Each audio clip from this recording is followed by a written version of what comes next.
Transmitter device activated. Coordinates set for Earth 2. Hey everyone, welcome to the Earth 2 podcast, your weekly exploration of the DC Comics multiverse and the legacy of their Golden Age characters through the Silver and the Bronze Ages of comics. I'm Peter Watson and I'm very excited. And I'm David Steele and I'm fairly excited. No, I'm fairly pleased because this week the Justice Society returned to the podcast. Yes, the OGs, if you like. One of the main reasons we're doing this show because we're covering the adventures of the Golden Age DC heroes through the Silver and Bronze Age, and it doesn't get more Golden Age DC heroes than the Justice Society of America, does it, Peter? No, it certainly doesn't. The originals, you might say.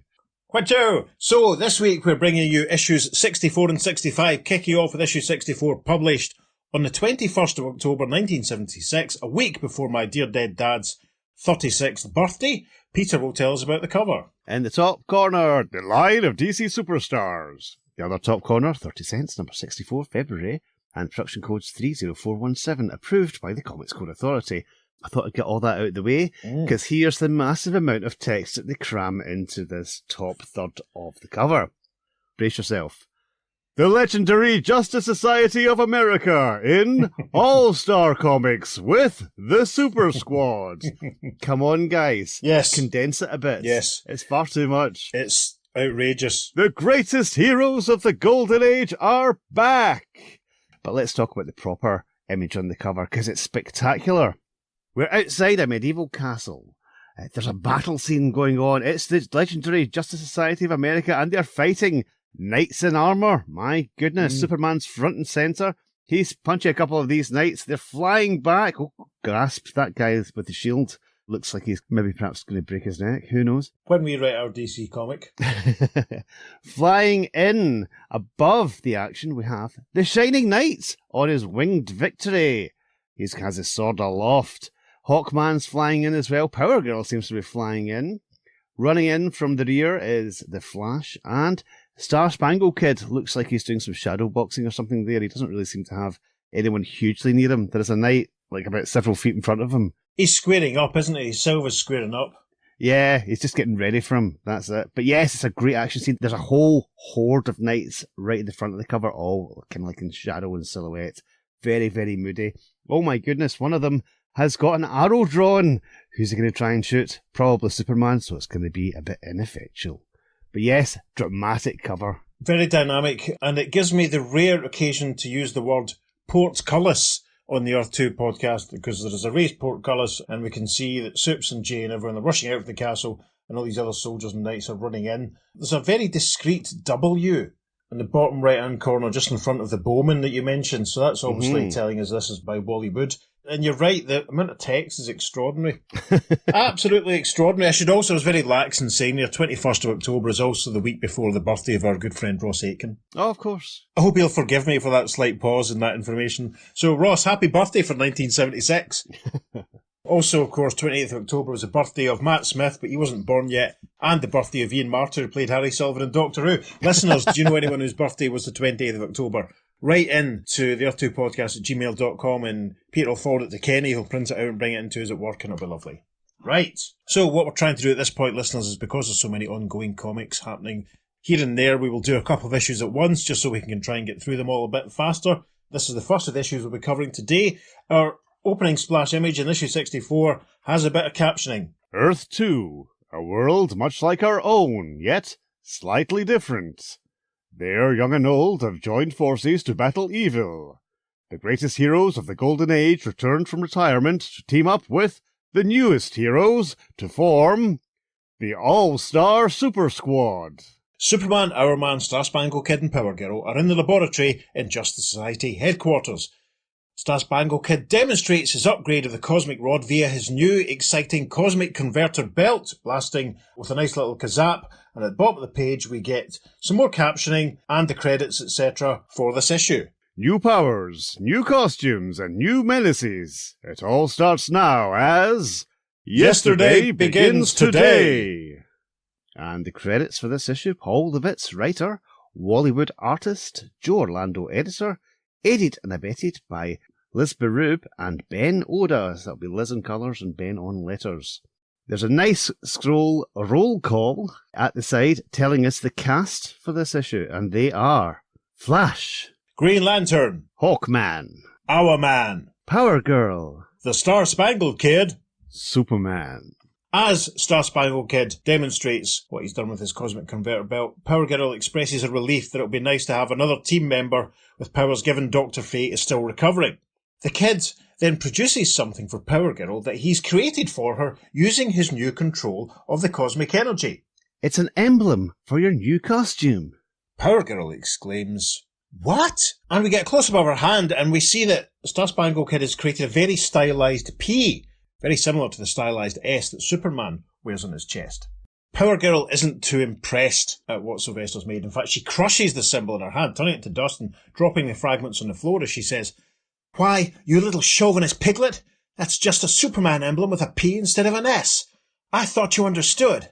I may be Superman's cousin, but I'm not his carbon copy. I'm my own woman." And Superman, rendered still in that retro Golden Age style by Wally Wood at this point, says, "You proved that in our battle with Xanadu, and that's why I resigned my JSA membership in your favour.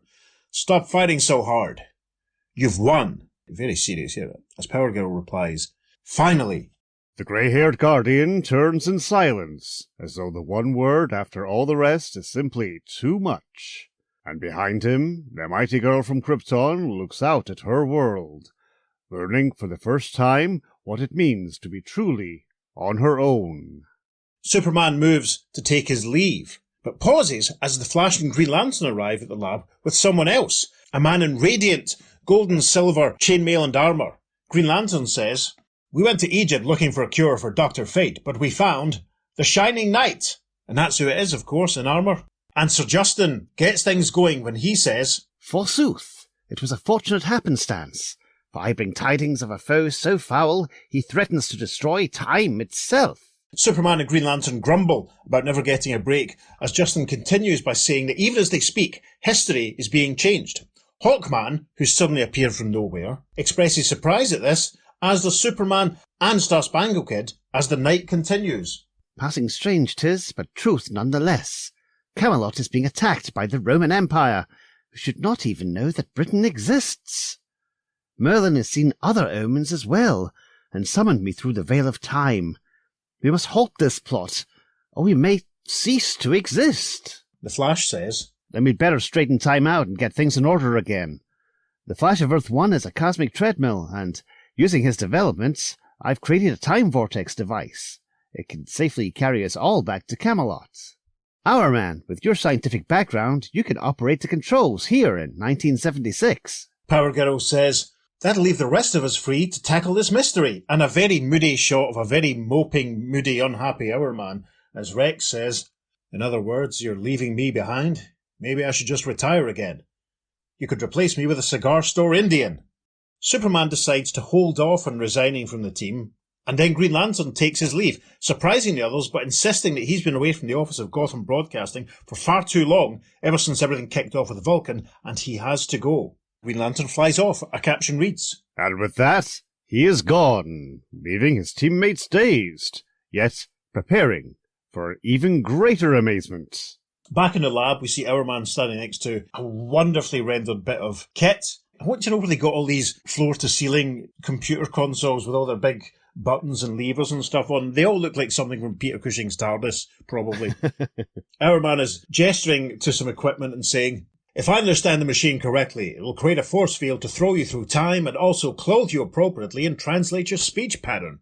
Star-Spangled Kid says, Sounds like the gizmo does all the work. Are you sure it's not related to the cosmic converter? "Be quiet, kid," says Power Girl. The time vortex field's starting to take hold, and indeed, they're all immediately surrounded by a golden glow. And the Flash says, Our costumes are changing. and indeed they have. Superman and the Flash now look as though they're wearing outfits very similar to the Shining Knight, except with colour-appropriate sleeveless t-shirts over the top with their logos. And Power Girl now has a very Maid Marian-like red headdress, headscarf type thing going on. A caption at the top of the next page reads, The room seems to dim as visions of a far-off time and place appear. Before the hero's eyes, mist-enshrouded daydreams come to life. And the golden glow starts to ripple with the black energy, and the heroes start to fade out, with Sir Justin saying, Camelot, I return to thee at last. And as he operates the big lever, our man says, "Remember, when you want to return, use your JSA signalers to activate the vortex." And as they fade out in a big radiant burst of red energy, Rex concludes, "Good luck, my friends, and Godspeed, wherever you may end up." Britain, 2 hours later, or 1400 years earlier.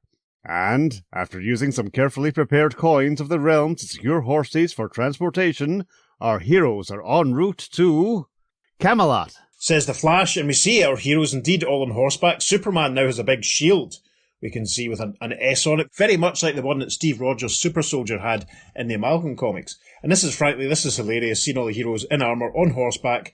As they ride along through the forest, we see an old gentleman with a thick moustache and a sort of hood and very tattered robes on the path in front of them. Flash hails him and says, "Where stands Arthur's castle, good man?" And Shining Knight says, "Aye, for I have not travelled this path in recent days, and we would know of where king and court are, and forsooth what perils mayest be in these woods as well." The old peasant man replies, "Yonder road is the one that leads to Camelot, noble sirs, as ever it was. Of perils I cannot speak, save to say that the dark night of Arcan fills these woods with fear."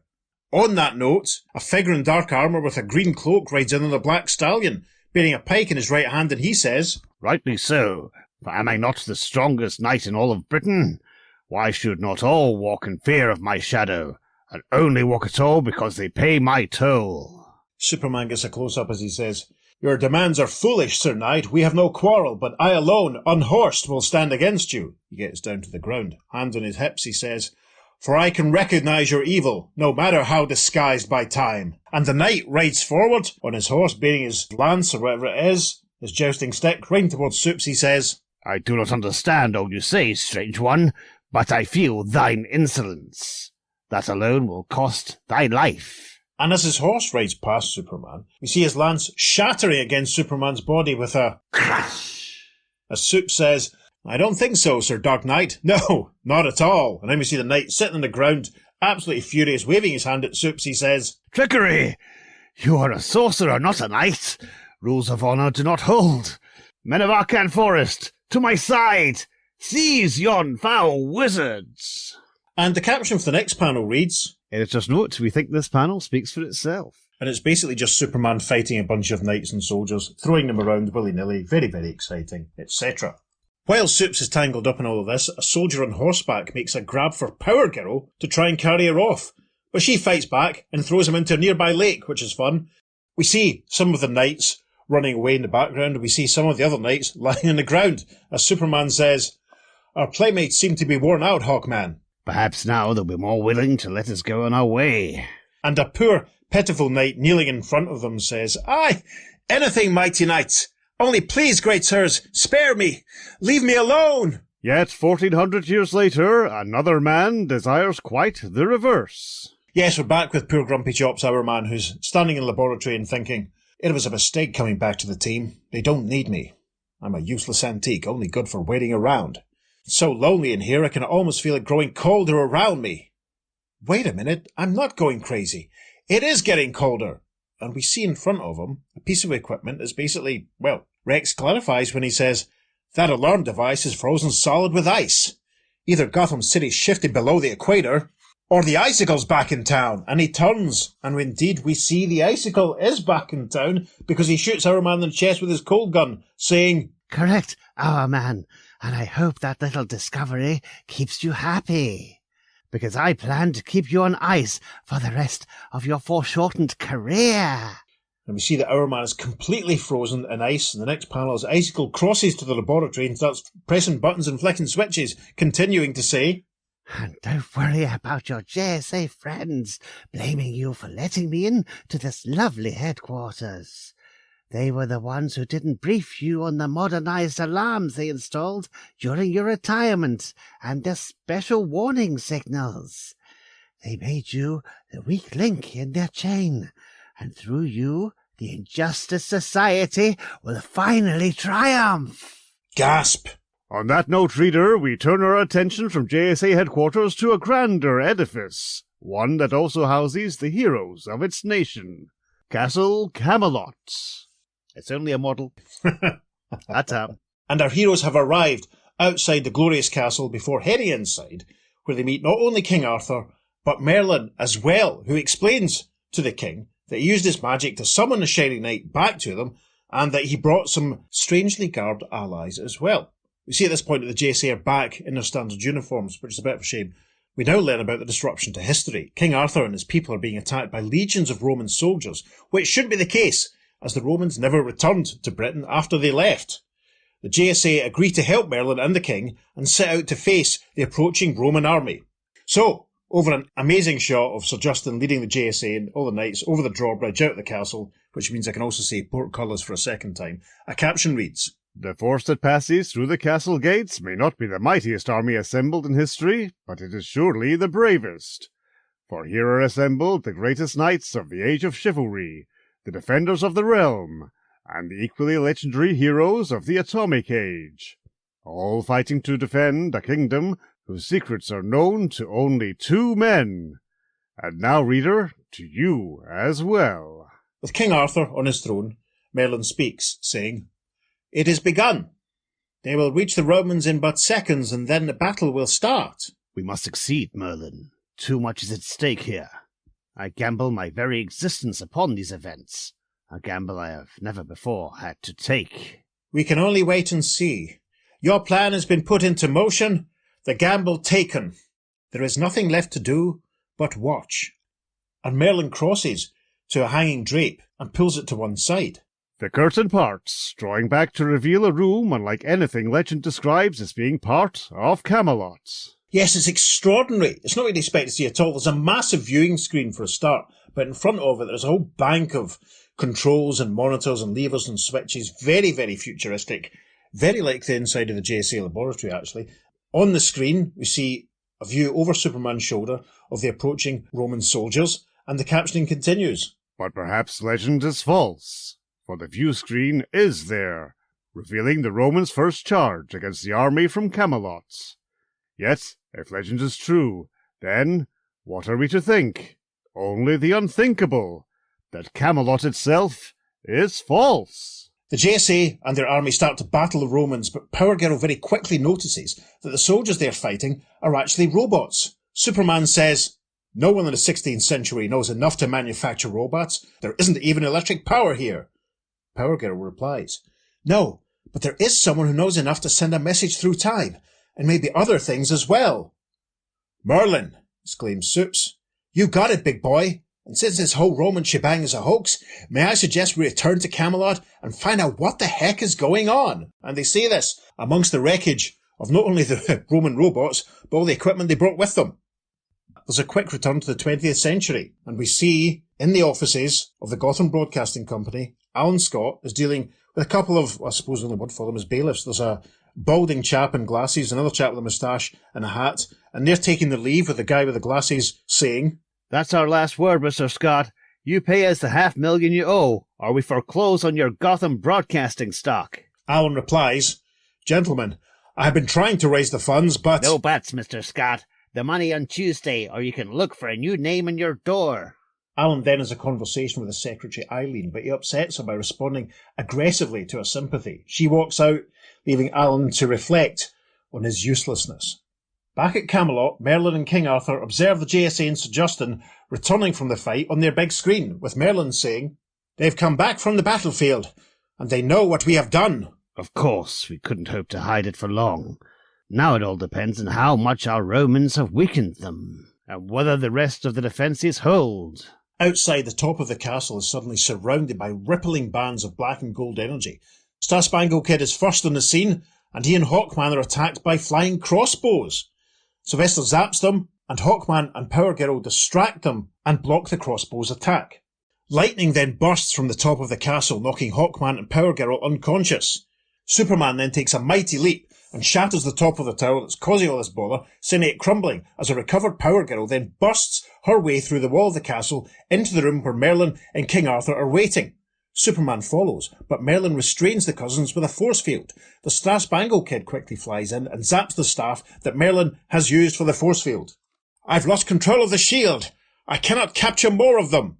At this point, King Arthur produces a very futuristic-looking pistol, which he fires at the Star Spangled Kid, saying, "No matter. I have the one I need. The remaining ones are disposable."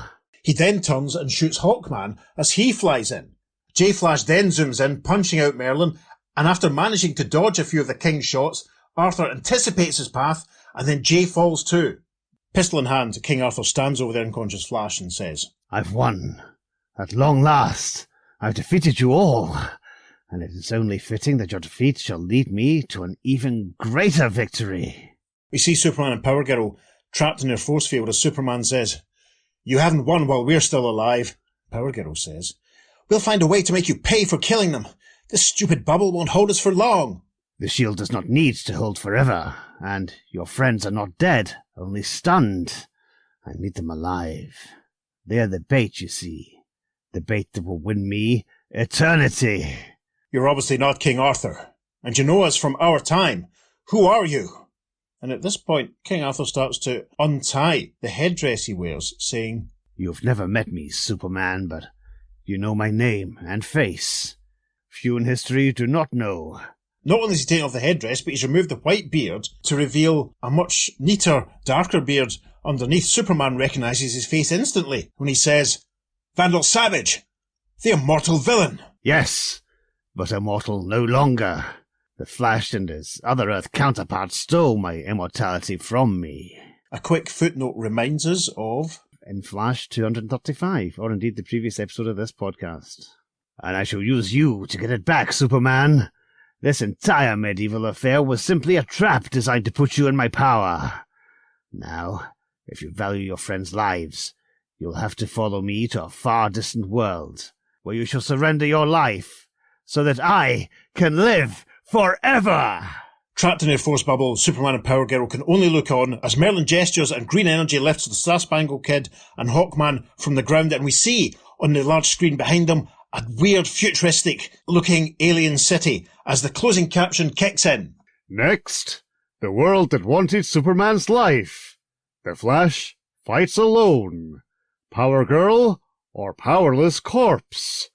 Not to mention the master plan of Vandal Savage. On sale December 30th, and not a minute too soon. Well, that was exciting, wasn't it? Very twisty and turny. An awful lot going on. These issues are very dense. Paul Levitz is quite uncompromising. Yeah, I must admit, the artwork in this is spectacular. Wally Wood is brilliant. It's a breath of fresh air for some of the stuff at this time. His original Superman with, as you said, the narrow eyes and everything is just perfect. It just the look of the Golden Age Superman. And did you notice the interesting change to Power Girl's costume? Yes, the famous boob window had vanished. Yep. It's now a full, neck level leotard. Yeah, Which is really interesting, because obviously, it's highlighted when Sylvester hands over the P symbol that he's suggesting that she wears. Yes. So yeah, that's fascinating. Although when you look at the cover still has the opening on her top, but it's coloured in white. Yeah, I wonder, did someone at editorial say, right, cut it out? I'll be honest, I think that is probably the case. Yes, let's get rid of some of the inherent sexism, lads, I think is what they said. I think it probably was. Power Girl's costume obviously remains pretty consistent pre-Crisis, but then post-Crisis, when she's involved in Justice League, it goes through a few variations, and I'm sure at one point there is another period where she's just basically rendered wearing I'm miming for the benefit of our YouTube viewers, a sort of all-in-one leotard sort of thing. The boob window sort of comes and goes, I think, doesn't it? Yeah. I'm impressed that they've kind of gone, hang on guys, wait a minute. Yes. Come on. Yes. Calm down, behave yourselves. It's certainly a step in the right direction as far as I'm concerned, I'll be honest. Yeah. But yeah, that's great. But that's not the only change, obviously, because we've got Sylvester's Cosmic Converter belt that he's wearing. Yes. I don't want to preempt too much about this, but it ends up being a very capable, very useful device. He's been able to create out of thin air, it seems. This symbol for Power Girl is very interesting. Presumably it also has an adhesive backing. Or maybe it needs ironed on, I'm not sure. Did he do it all himself? Did Ted Knight help him? I would have maybe preferred it if they had mentioned that he'd maybe been working with Ted rather than doing it all on his own. Again, I don't want to preempt what happens in the next issue. Yes, it's a very handy piece of kit.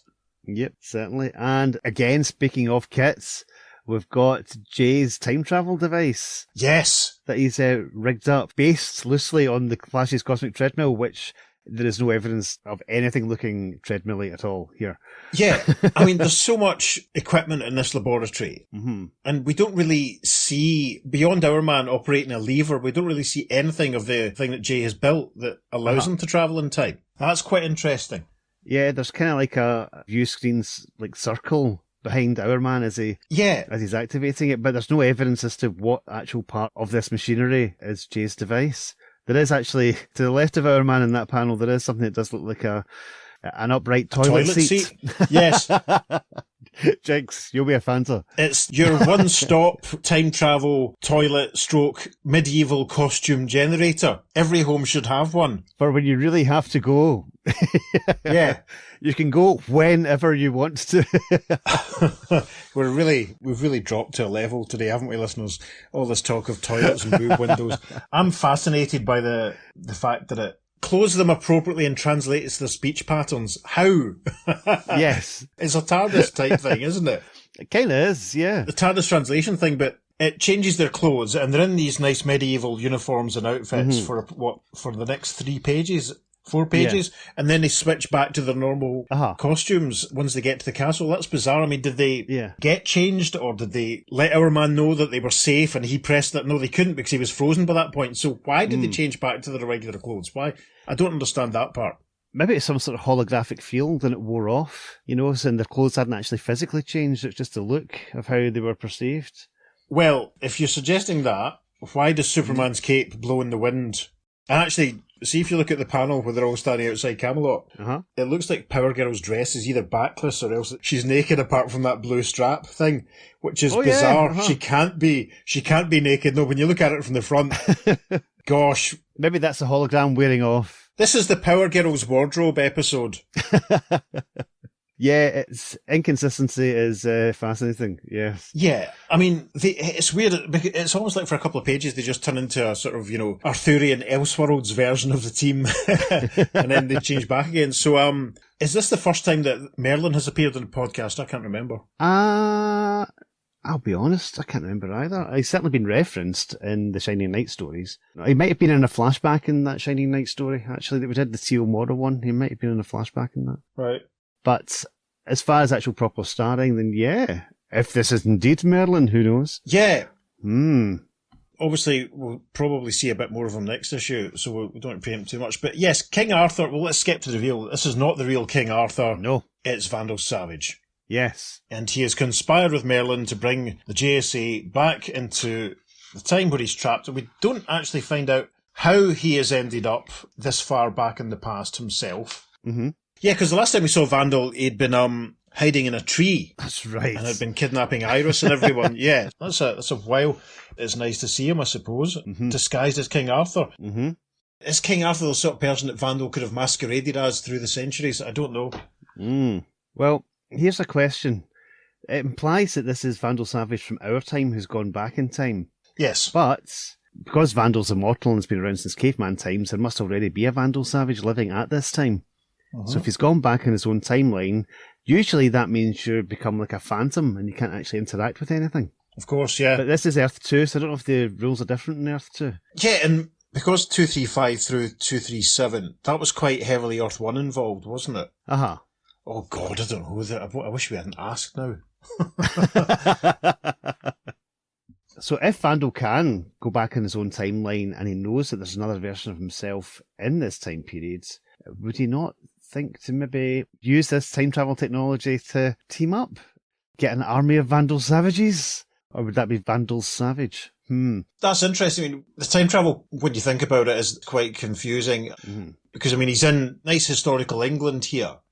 So would he have been elsewhere at this point? Yeah. Would he have been Genghis Khan at this point? I can't remember when that period is. Yeah. Although Superman gets it wrong. Superman says 16th century, and it's actually the 6th century that they're in. So he does get that wrong.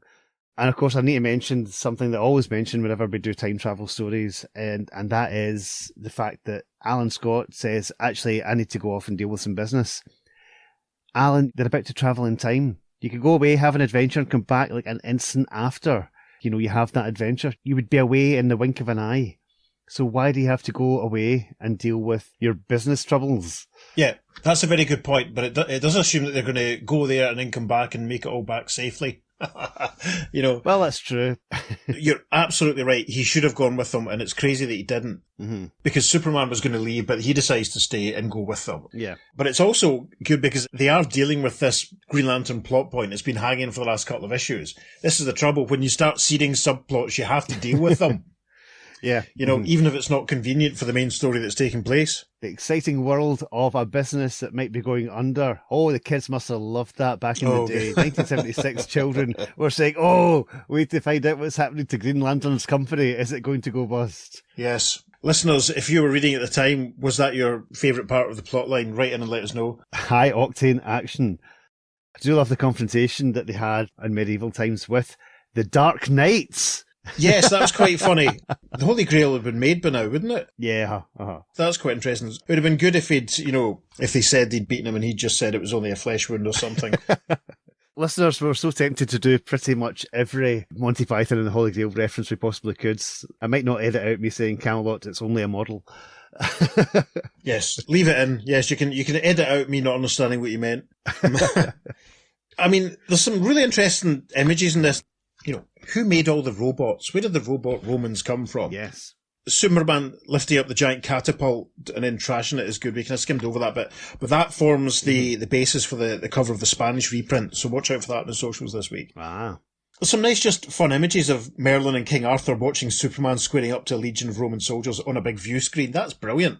Yes, absolutely, huh? It's almost done casually. It's almost throwaway. Mm-hmm. I want to echo what you said. Some of the artwork in it is gorgeous. Like the scenes of towards the end when they're attacking the castle, they're which we skimmed over in the summarising, they're brilliant. All the radiating energy and all this, and everyone ducking and weaving, they're very exciting. Yeah. I can't wait to see what happens next, quite frankly.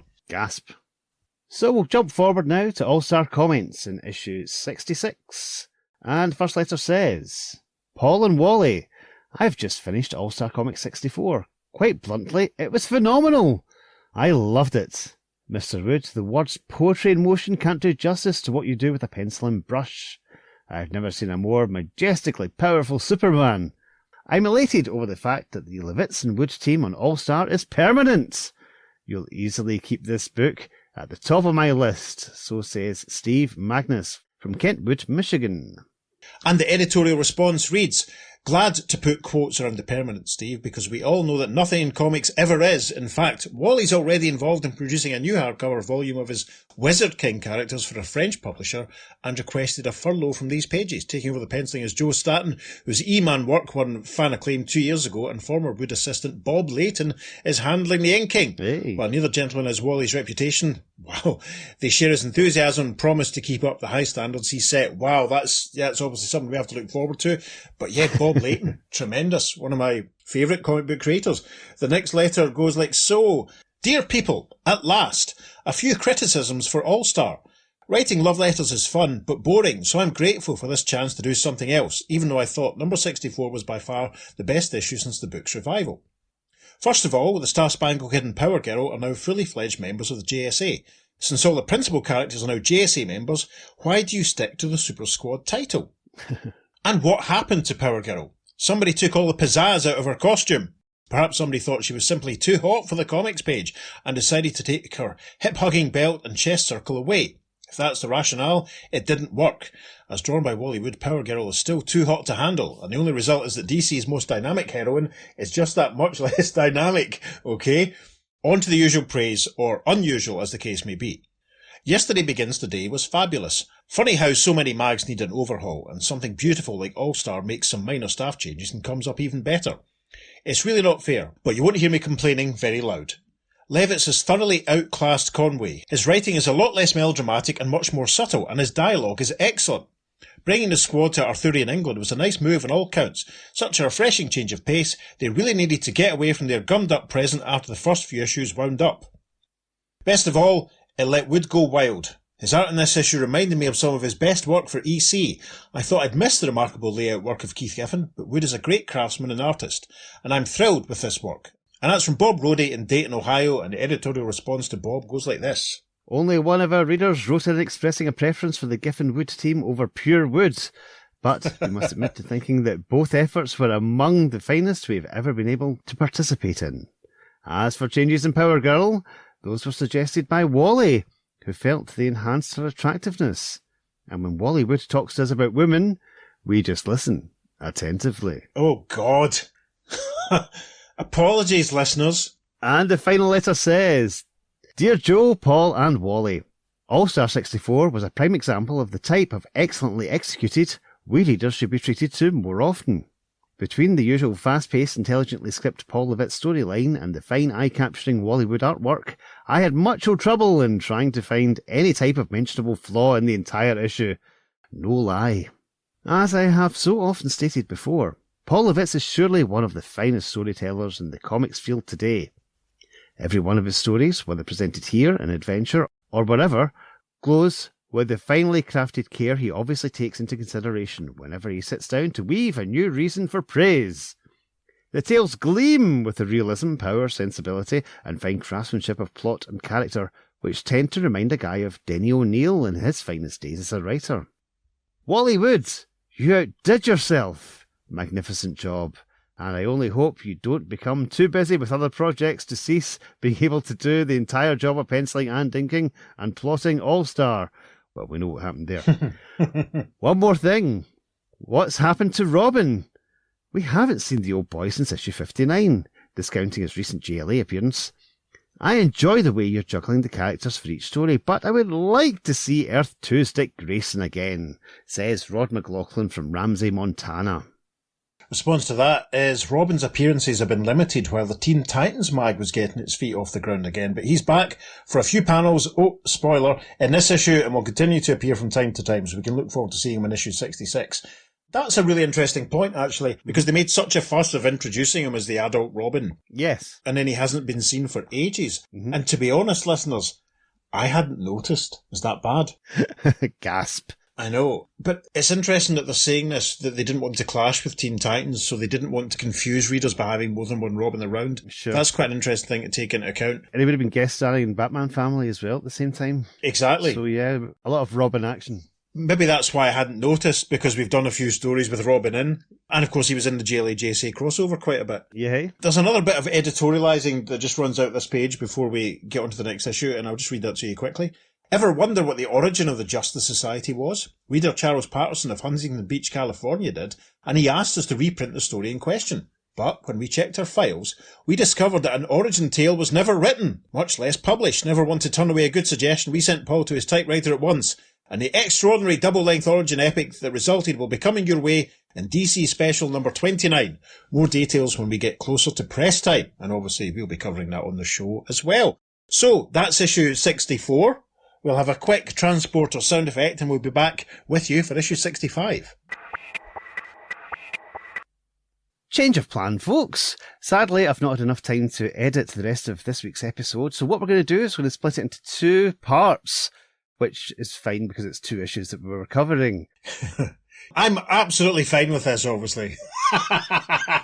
So, what do you think of me splitting this at this late juncture? Why don't you write to us and let us know? You can email us at theearth2podcast@gmail.com and tell me off. Yes, please do, listeners, please do. As it upsets my momentum and schedule, but stuff happens, stuff happens. Yes, you can also follow us on social media and you'll find lots of lovely bonus material for this and indeed every episode on Facebook, Instagram and Blue Sky. We're at the Earth2 Podcast, and on Twitter we're at podcast_Earth2, and it is of course the number 2 for all of our social. It certainly is. Listeners, if you're enjoying what we're doing, please consider going to wherever it is you receive your podcast and leaving a positive review. That would be lovely. Or going to our coffee page and buying us the price of a beverage as Peter struggles to get this episode ready in time for its dropping in the early hours of tomorrow morning. How exciting. Yes, you've no idea. Down to the wire. He's stressing right out, listeners. It's something to behold. As Matt Smith once said, it's squeaky bum time. On that bombshell, I've been Peter. And I've been David. We'll see you soon on the Earth2 Podcast. Transmatter cube activated. Return coordinates set for Earth Prime.